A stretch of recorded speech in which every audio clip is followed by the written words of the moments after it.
This morning I have two guests with me from the Department of Veterans Affairs. First we have Ms. Karen Cinnamon, right here in the middle. She's the Chief of Voluntary Services here in Las Vegas, Nevada. Welcome.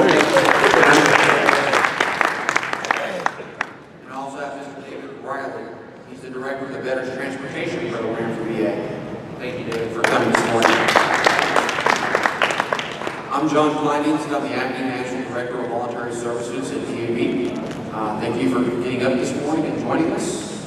We're going to have a little open forum, talk about some new things that are going on at VA, transportation-wise, volunteer opportunities. How many people in here were at the Commanders and Adjutants meeting in Cold Spring? We're going to go over what I talked about there again. So obviously, you know, it's very important to us to bring awareness to our Global Veterans Assistance Program, our Jesse Brown Youth Memorial Scholarship Program, and just volunteering in general. So we're going to try to keep it on time. I want to get done in about 55 minutes. If you have any questions that don't get answered or you don't get an opportunity to ask that question, please hit me up in the hallway. You can miss me. I'd be glad to answer those questions, okay? So with that being said, we'll get started, and we're going to just kind of sit up here in a panel and just kind of spitball it, if you will. Will that work for everybody? Thank you. So we had a lot of work to do when I came on board as far as developing the volunteer program.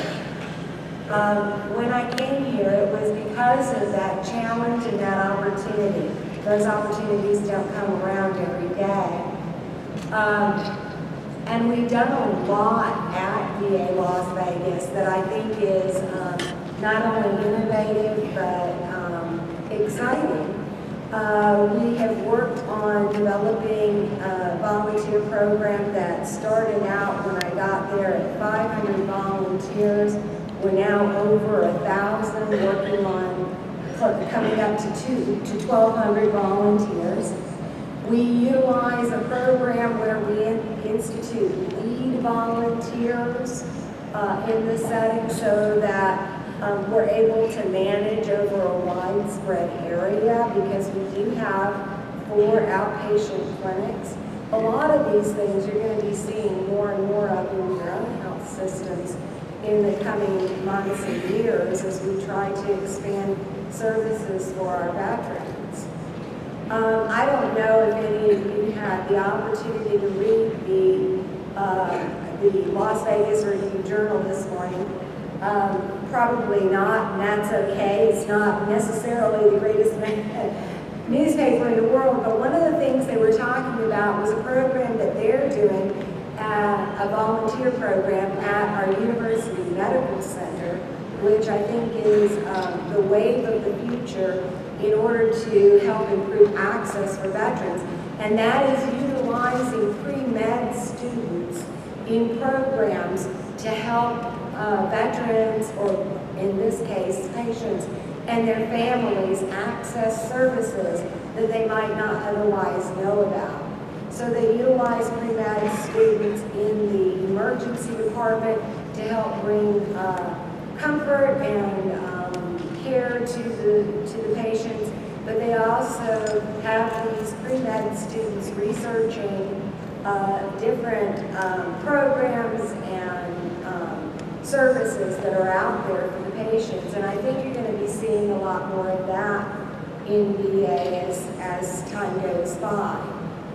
Also, our DAV Transportation Program, the Volunteer Transportation Program, as you know, is critically important in bringing our veterans into the medical center and providing access to care.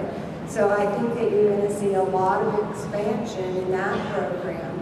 And you're going to find that your chiefs of voluntary service are not only dedicated but proactively supporting you in expanding those programs. The Jesse Brown Scholarship Program, bringing in youth volunteers. I've got to tell you that our youth are energetic and they bring a lot to the table when they come in to the healthcare setting. And they do a lot to improve the quality of care for our veterans. I know that in our hospital, just seeing the youth walking through the hallways brings a smile to everyone's face. So I think there's a lot of programs going on that not only involve all volunteers, but specifically the DAV, and I'd love to answer any questions that you have for me that I might be able to answer. And if you have questions that I can't answer, I'll be happy to take them back and bring those answers back to you. Thank you. Thank you, Carrie. Dave, tell us a little bit about the transportation BTN. Sure. Hi, I'm David Riley. I'm the Director of Veterans Transportation Program. And let me start by thanking everyone here for their service, whether that service was in the military or as a volunteer.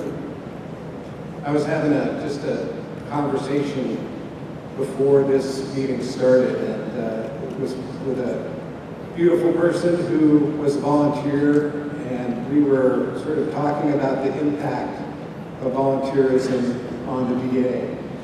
And I can tell you, at least from my perspective, that the VA could not function without volunteers.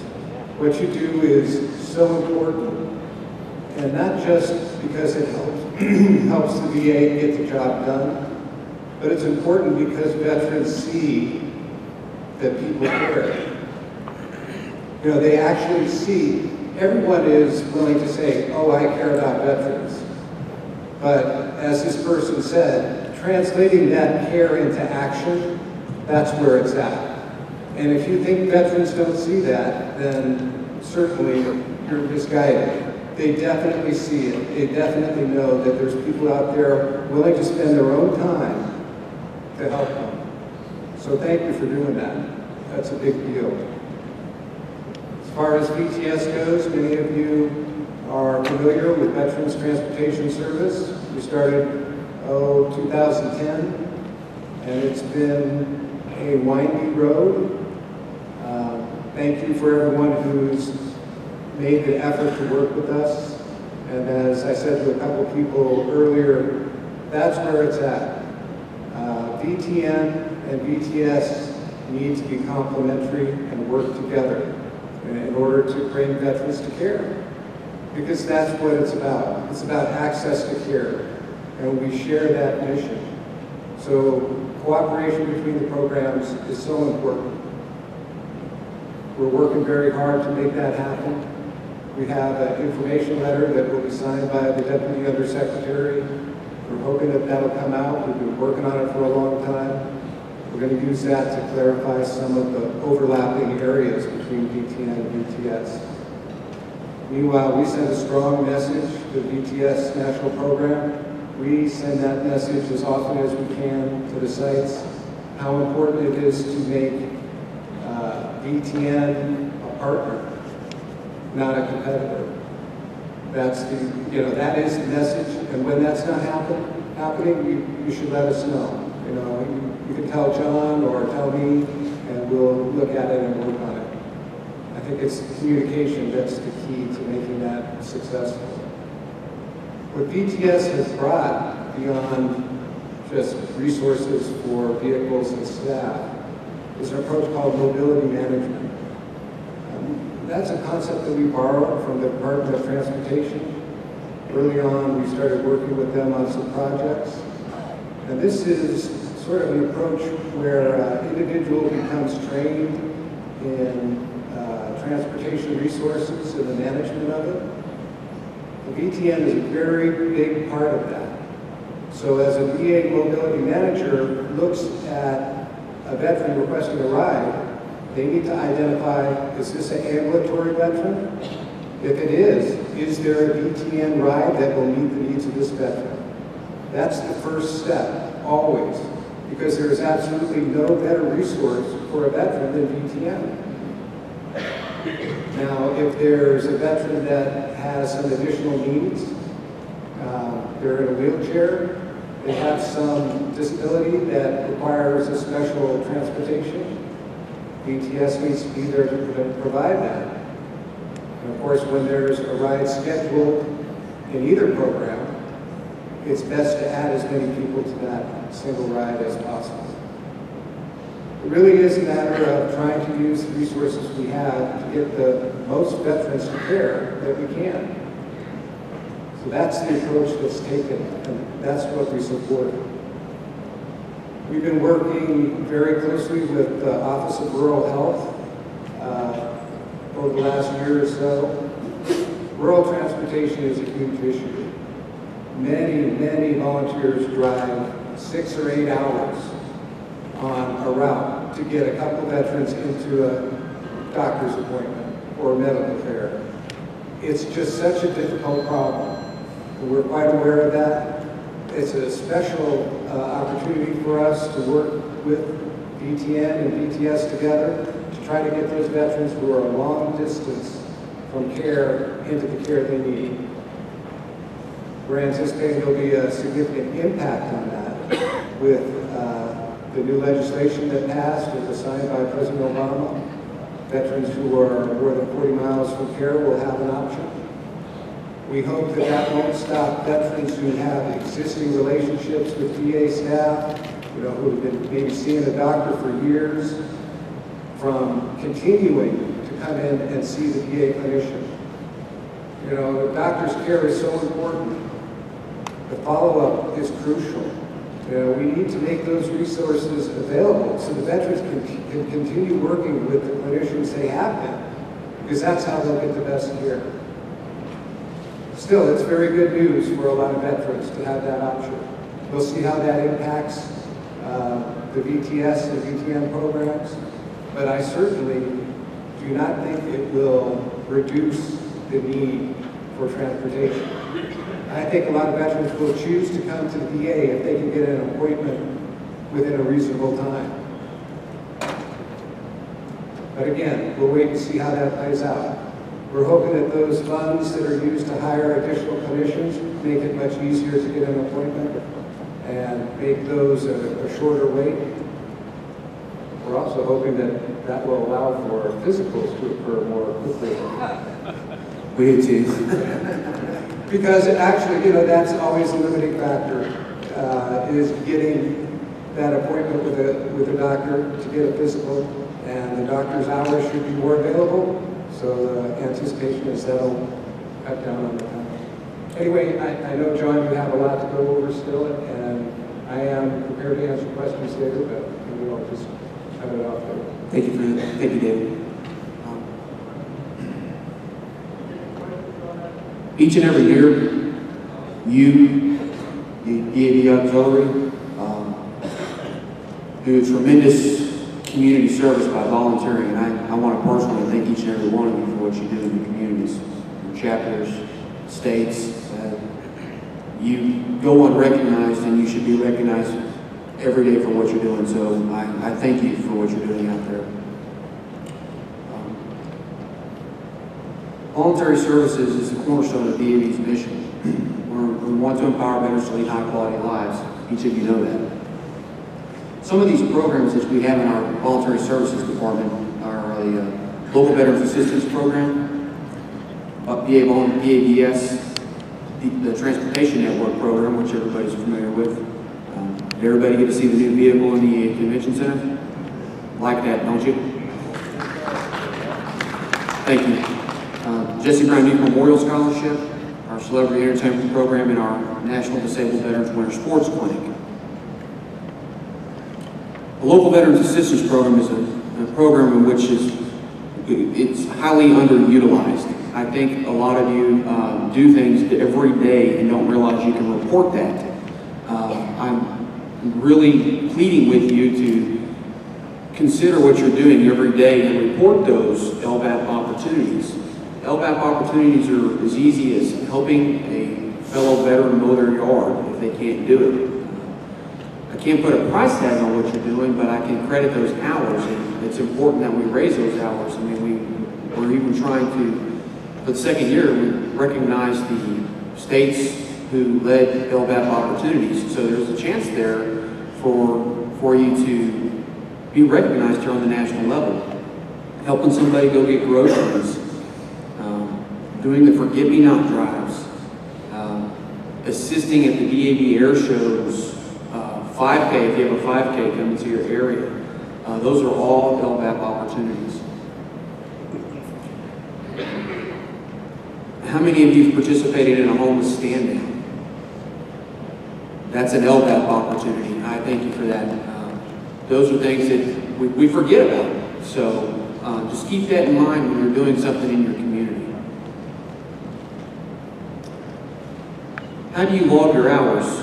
Most of you can do all this online. If you don't understand how to do it, please pick up the phone, give us a call. Joyce, Odie, Jennifer, Connie, we'll all be glad to help you log those hours so you can be in the running for national recognition for the LVAP program.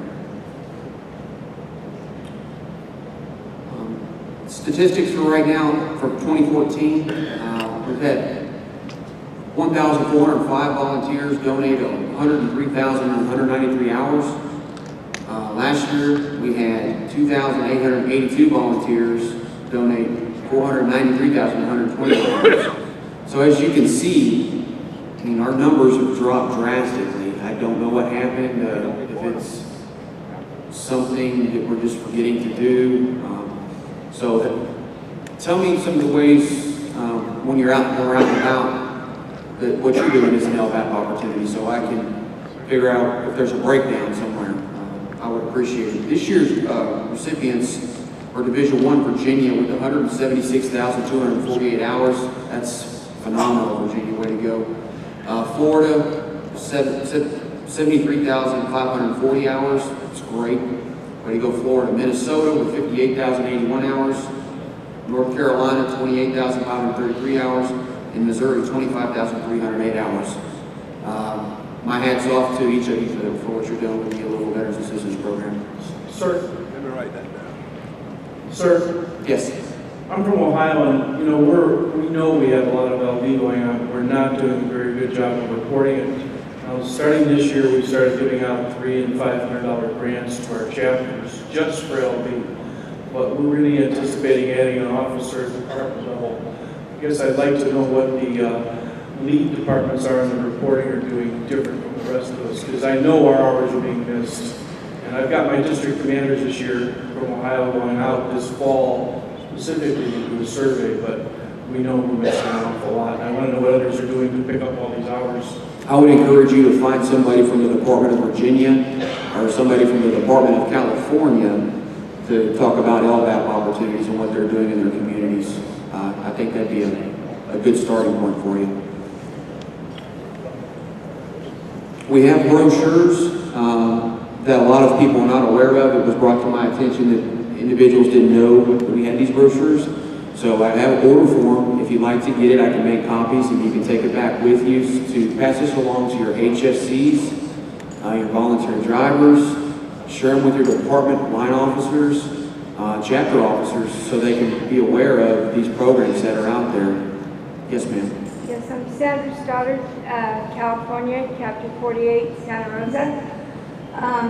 We just did there's a homeless, or not a homeless, excuse me, it's a veterans hospital. We did a picnic for them.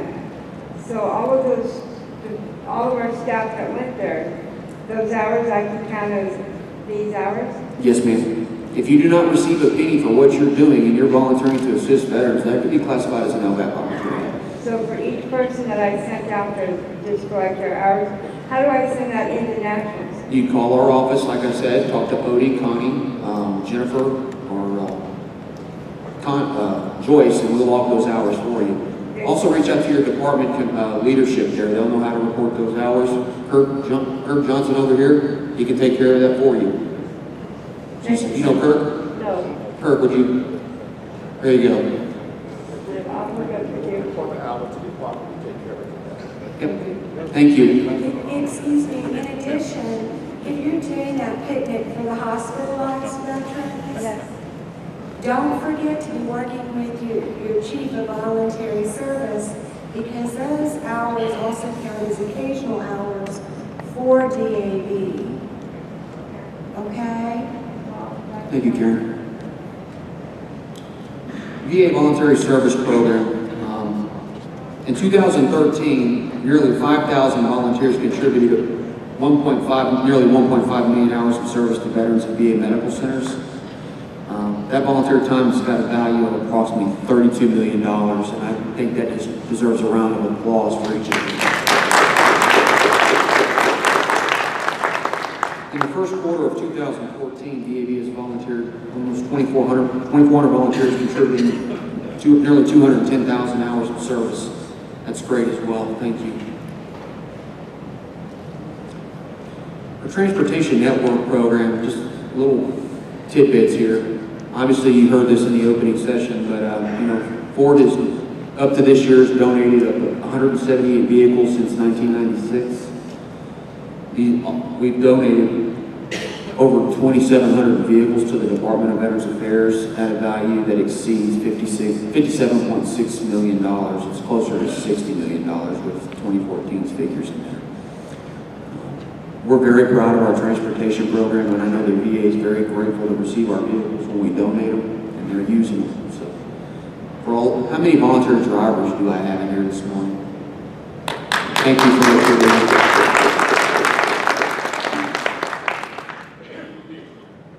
Our annual report for 2013, our volunteers have driven 588.9 million miles.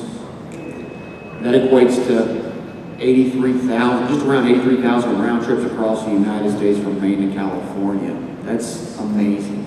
Thank you. This is another brochure that you probably were not aware of, and I would encourage you to seek me out, get a copy of this order form, and utilize it to share it with people in your departments. I think it's important that we raise awareness for our volunteer efforts. Yes, sir. Yes. DAV, I'm a volunteer driver, and we have the policy for our volunteer drivers through the DAV program. What is DAV's official position between our program and VTS? Well, that's a nice question. Thank you. We work together with that because the VTS program can transport people who are not mobile, or ambulatory, excuse me. So we're trying to work together with this program. David, is there anything you'd like to add on that? You're absolutely right, John. I think that the shared mission that we have to bring veterans to care is one that can allow us to work together. We need to keep our eyes on the prize, so to speak, and make sure we get every veteran to care that we can. I understand that, but my question is, what is DAV? I have never seen anything from DAV that gives our position on DAV transportation and VTS. I've never seen anything. Can you and I talk after this? Absolutely. All right. And I do have a question for the VTS program. Okay, please go ahead. With VTS now, the first question I want to know is how committed is VA to continuing this program? Because everything I read, we don't have enough doctors at VA. DAV's been doing this transportation since 1986 or 1988, and I think we do a great job at it, by the way. I do too. But my question on it is, why is there such redundancy of transportation when we have a VTS van and a DAV van running the exact same route? DAV ran the routes for years, and I know, I'll use one specifically for me. At Daytona Beach, we have a 12-passenger van. It used to be 15, but it's a 12-passenger van that takes patients to Orlando every day. That van is never full. We have 12 patients they can take, but they're never full. VA now runs 2 additional vans to the same location, hauling no patients or 1 patient, when the 1 DAV van can do the job for all day. Now, is this VA going to continue this program when you're doing this, when you're not carrying any patients? Oh, I know it's convenient for a guy who's got an afternoon appointment. They don't want to change it to a morning appointment, so you have 1 patient that you might carry. But is it practical, is it financially feasible to continue a program that's not carrying patients? Your VA mobility plan is, when you go to homes and you pick up patients in wheelchairs, that's fine, you do a great job with that. But I'm talking about the ambulatory patients that you're duplicating routes, the DAV's running, And I mean, is it going to continue to do this where you're running both programs out of the same facilities? To me, it just seems like it's a waste of money on somebody's part. And I don't know if VA is committed to continue doing that. That shouldn't be occurring.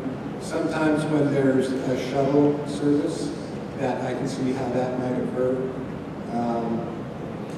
For the most part, we try to identify those occurrences, and if there's no veteran that needs a ride, certainly we wouldn't want that trip to be made. Of course, there could be somebody coming back in the other direction that does need a ride. If somebody misses the DAV van, then they got a van that takes it to Daytona now. Well, that's the concept of mobility management would prevent that. See, I understand that, but again, is it financially feasible because the patient, while he hangs around and doesn't get to his appointment, because I know how these VA appointments work, but the drivers go to these clinics and make sure these patients are seen by the doctors in time so they can get the van back. And it's a rare occasion that doesn't happen. And a lot of times your own DAV driver will wait that extra 30 minutes to get that patient home. But since this VTS program has come in, right now, it's a program out there that's actually costing VA millions of dollars. When that same money can be used for doctors versus the redundancy of transportation. And I'm not saying VA's not doing jobs, they are. There's great jobs in VA.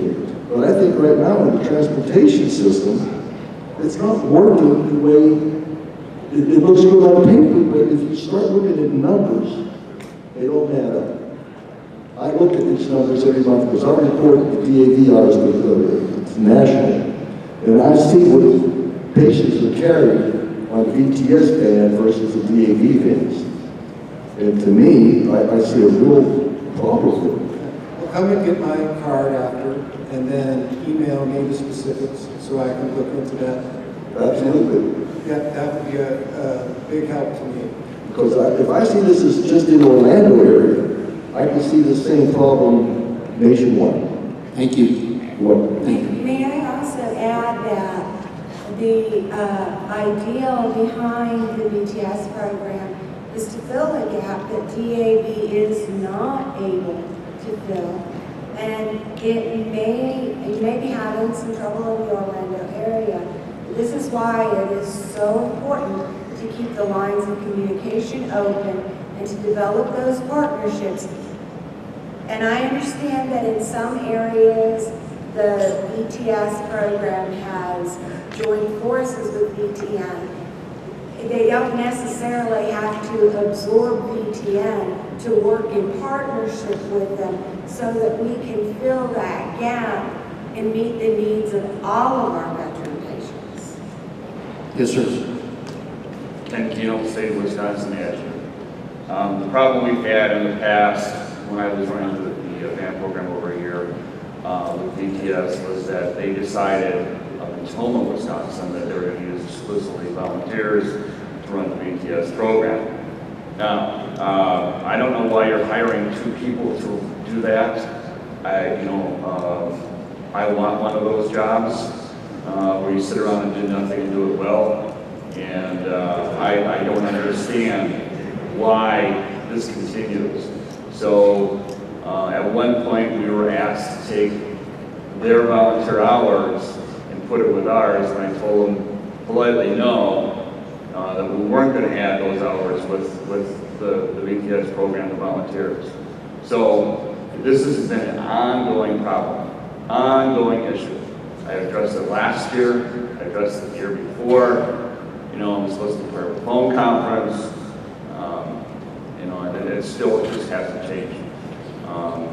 Some of the other parts of Wisconsin that the program with Madison is running very well. They actually figured out that they can send 2 vans to 2 separate areas to pick up 2 separate groups of veterans. So parts of it are working out. I can tell you also that parts of, like maybe one of the bigger VAs and probably Milwaukee, don't send it. Don't bring it, please. But that's part of the problem, especially what we have up in Tacoma. Can you address that? That would be a good one for you to grab my card so I can... I did. Okay. Yeah, last year. I'm not trying to be mean to you. I'm not trying to be mean to you, but I'm just telling you that it continues and continues, you know, and I had gotten a call from the VTS person there and telling me that, and a letter telling me that this is the way it's going to be, and if you don't like it, it's bad. What are they doing with the other two people? What are they doing with them? You know, are they running, the blue bands for them instead? So I let you know again. Thank you. Thanks, Ken. Yes, sir.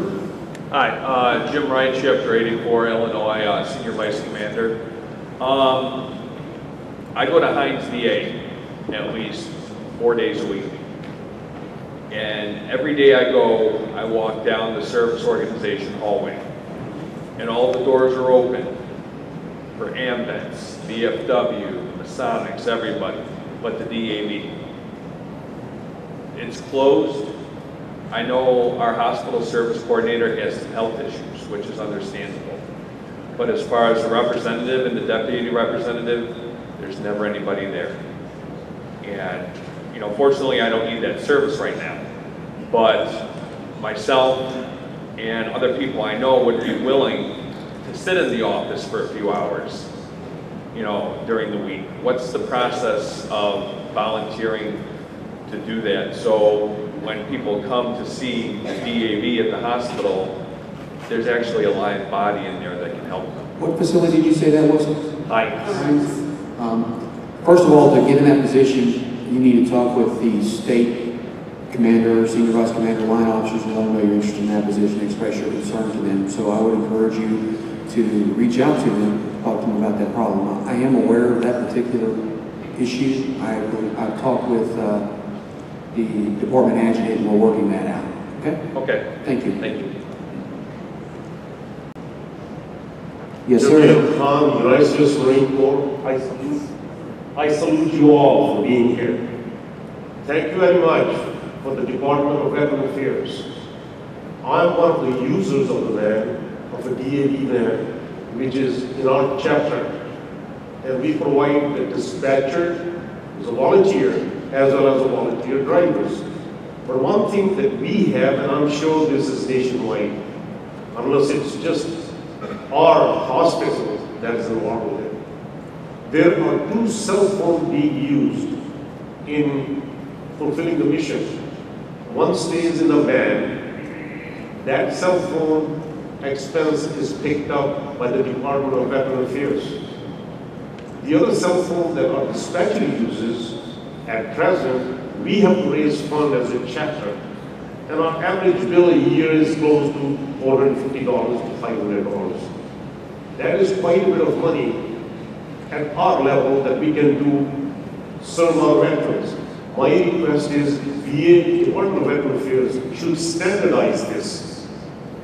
And all places where the DAV van is being provided, let the VA pick the second cell phone, depending upon the places. Some places they do not need it. But in our case, we would like to have the second cell phone, which goes with the dispatcher, be picked up by the Department of Veteran Affairs. The other thing is there will be a continuity of it. Today, I have a different dispatcher. Next month that changes.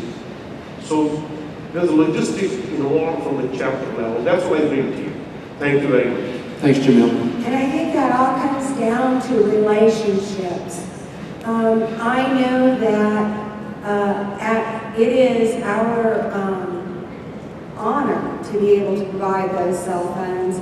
We provide cell phones not only for every van, but for the HSC coordinator, for all the dispatchers. It is a matter of working with your chief of voluntary service and making sure that they're working with your IT department so that you can have those things provided. I mean, it's not even just cell phones. Last week or the week before, we got a commitment from our ISO to provide a laptop and other IT equipment for our Laughlin dispatcher, who's 120 miles away. So it's one of our C-box.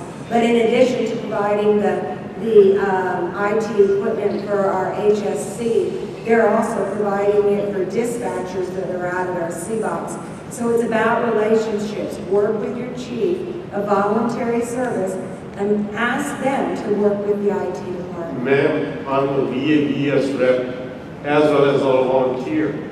My chief does not have the authority to make this decision. This has to come from the Department of Veteran Affairs. We sympathize with those people. I understand. We have a very good relationship, but those of you who are sitting at this table, if you make a standard policy, none of these chiefs will be in a position to say, no, I cannot do it. Exactly. Okay. Our relationship is positive. We salute everybody in there. But I think the word has to come from your level down to all those community relationships. Thank you very much, ma'am. Absolutely. Yes, sir. Yes, Jesse Cortez, Chapter 169 from Victoria, Texas. My first question is from the volunteer driver. I heard that some of the volunteer drivers quit driving because they're being told that if they can drive, they can work. Just want to find out if that's true or not. To my knowledge, I've not experienced that. And I wouldn't know about your individual situation. I know that last month on our national call, we did have a presentation from the head of the Occupational Health Department talking about the qualifications, and that was not an issue. So I don't know if that's on your local level or the national level. Where are you from again? From Victoria, Texas, Chapter 169. Victoria, Texas? Right. So you're coastal South Bend? Right. Okay. North of Corpus. North of Corpus. You're coastal South Bend? Yes. Well, right there by the coastline. We're 82 miles north of Corpus Christi. North of Corpus Christi. Right. So you would fall probably under Houston's. Right. Okay. I will look into that for you and see if we can find out if that's been an ongoing issue across the country. Yeah, because I've not heard that. Yeah, there at the VA clinics, they had, before they used to have like 3 drivers per month, and they take maybe 15, 16 patients. But now volunteer drivers, they quit. Someone quit driving for the reason they were told that, for that reason that if you can drive, you can work. Thank you, sir. I got one more question, and this is about also like volunteer, but it's a different thing. I'm with the Paging All Riders. I do military funeral escort. I'm the contact coordinator. Now, I had asked some of the, there at the office, DAV, can we count that as hours since I do military funeral escort? Sure. All right, thank you. Those hours can be counted through the DAV, and if you are working with the National Cemetery, you might be able to go through the National Cemetery as well. Okay, thank you. We have about 20 more minutes, so go ahead, sir. Okay, my name is Larry Long. I'm from the state of South Carolina. I'm the chairperson for VAVS. Now, one of the problems that I have is with my HSC. The medical center that he works at, he's been moved 4 times. His room been moved 4 times within a year. Now, just the day before we came here, myself and my department commander, we went over to his office. And he said, I've been working as an HSC for over 10 years. He said, every time it seems like the VAVS chief and some of their leaders do not listen to him. And also he said that now they're gonna put me in a cubbyhole. And I said, what is a cubbyhole? He said, a cubbyhole is a small area, it's around about 6 by 6, And then the cubby, when you walk from the main corridor, you go to the cubby hole. Then behind the cubby hole is a small area that they use for storing supplies.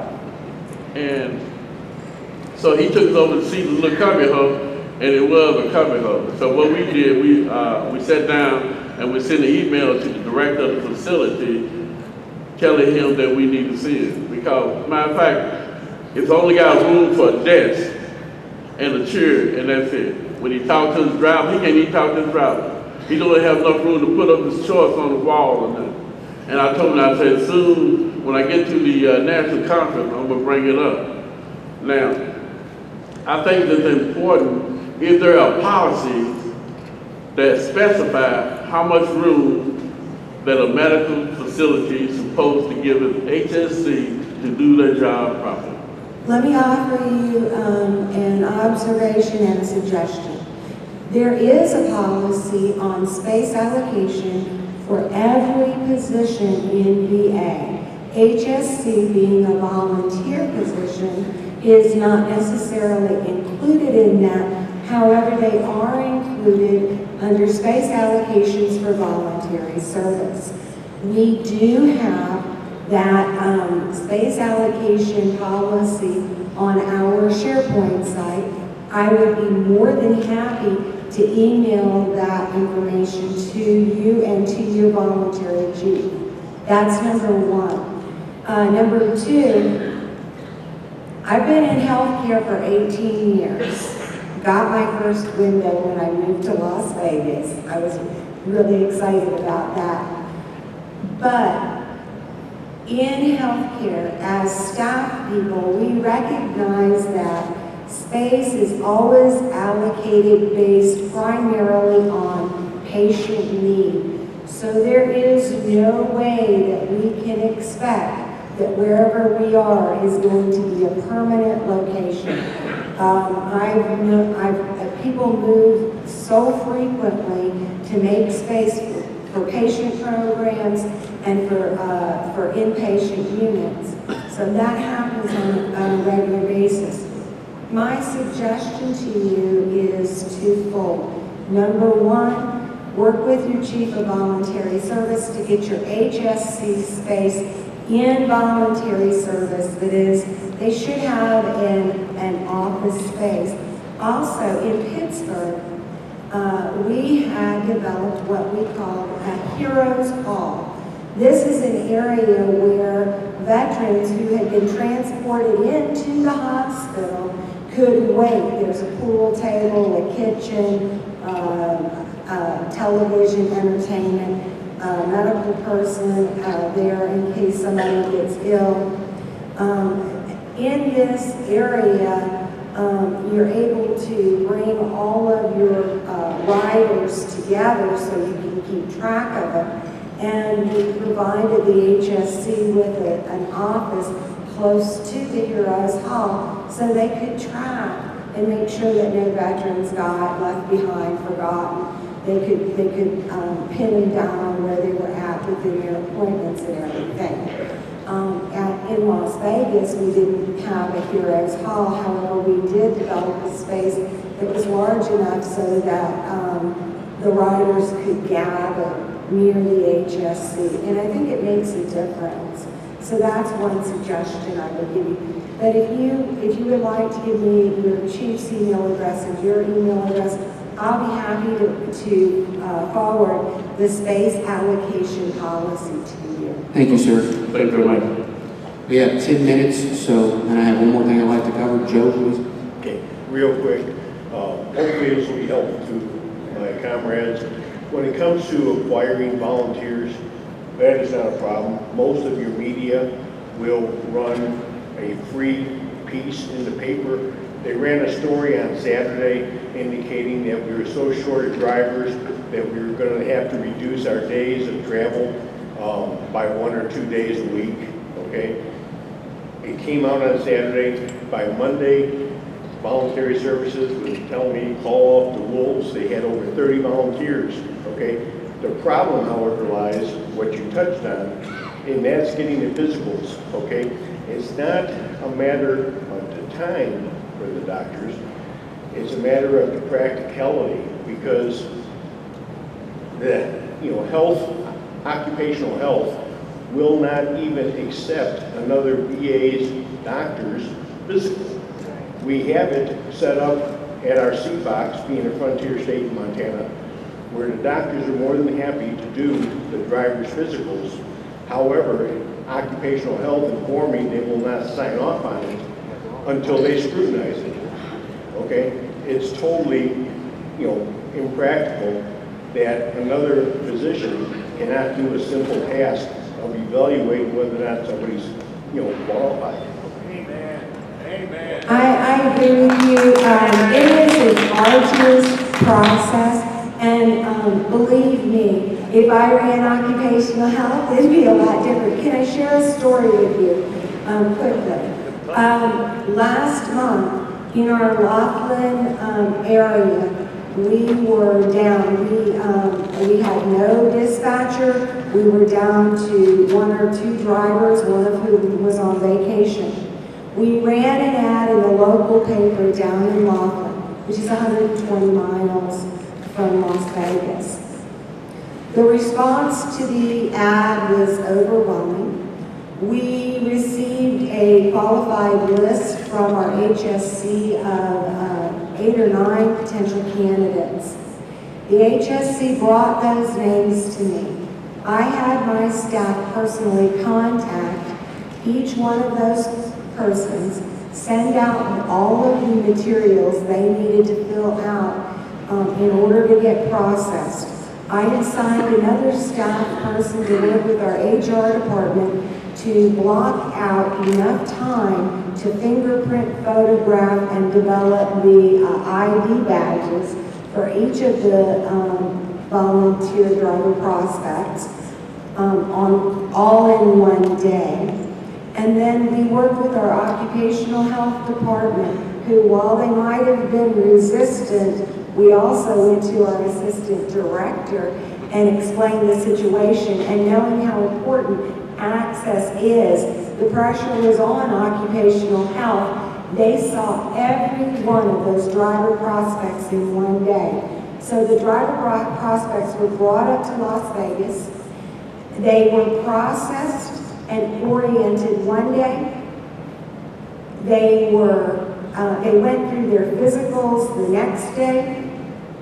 By the end of that day, we had the outcome of the majority of the physicals, and I expect that 100% of the ones that presented, we will have a determination and they'll be ready to go starting this week. Well, that's great though in an urban area, but Montana being a frontier state, we can't get drivers, volunteers that are over 200 plus miles away to come down as far as for physical when we have C-Box located throughout the state. Okay, myself being a driver, I just recently had another physical. My practitioner at the C-Box filled it in, signed me off, said, you're good to go. Occupational health turned it down. When occupational health called my doctor said, no, you should be good to go. Occupational health disagreed, so I was informed, well, come on down, we'll give you another opinion. That kind of stuff is ridiculous because we're losing our volunteer applicants.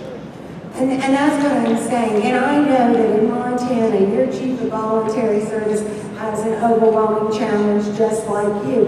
The amount of miles that go into getting anything done are incredible. So it's very important to work with and to organize the effort for getting the processing done, and it can be done.